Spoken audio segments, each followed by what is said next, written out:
It's a fairly well documented route for people wishing to avoid inheritance tax, the purchase of land, not necessarily even for food production purposes.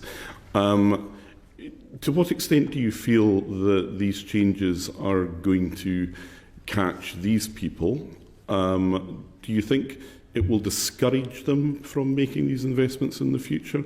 And who else might be caught up in the net?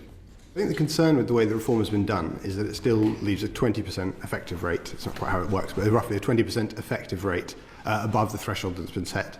Now, one reason for doing that is because there are farmers who you might be concerned about who are earning, who have wealth a bit above the current tax-free threshold, who you want to give a lower rate to because of the well-documented concerns about incomes of farmers.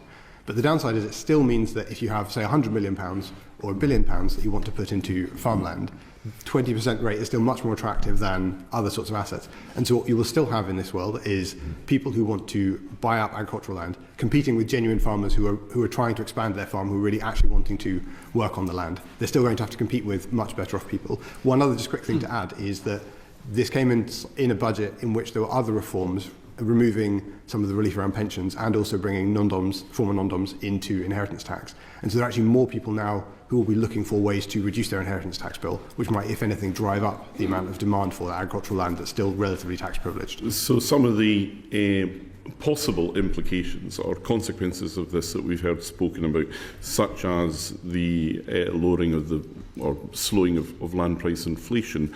I don't want to put words in your mouth, but I get the suggestion that you think that's unlikely. Yeah, the 20% tax rate for agriculture on its own would probably slow it slightly, but not as much as it could do if it had been 40% after some threshold. But other changes made at the same time mean that I think overall the net effect of the budget is probably not going to be that insignificant. John, yours. Could I just ask you about business rollover relief? I think there's a wide consensus that people that sell businesses defer capital gains tax by buying large tracts of land. Sort of the people that most people feel should be dealt with.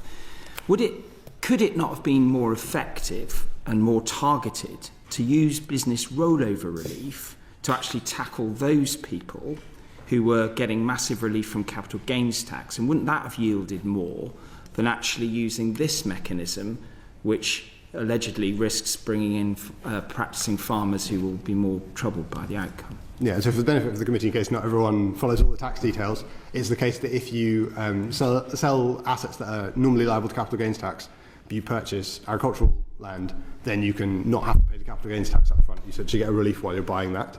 And a fairly standard planning strategy would be to sell those assets, get your large gain, purchase agricultural property, and if you hold that until you die, then you are relieved of inheritance tax, but also relieved then of the capital gains tax because you don't pay capital gains tax on assets you hold till death. So I think something that hasn't seemed to have been looked at this budget, but that certainly should be scrutinised because it causes this exact problem, is the fact that relief for any asset I'm selling, if I'm then using it to buy agricultural land, is a way in which I can avoid the capital gains and currently inheritance tax.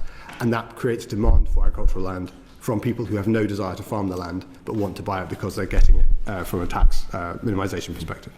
That would be a change that would not have the impact on those who are currently using the land for agricultural purposes. That reform in itself wouldn't affect the people who are currently using the land for agricultural food production. Why do you think that wouldn't have been looked at? Because it would have clearly have saved the government lots of challenges presentationally. I can't really speculate on what the government does. Hopefully at Treasury Select you can ask the ministers about that. I have no idea.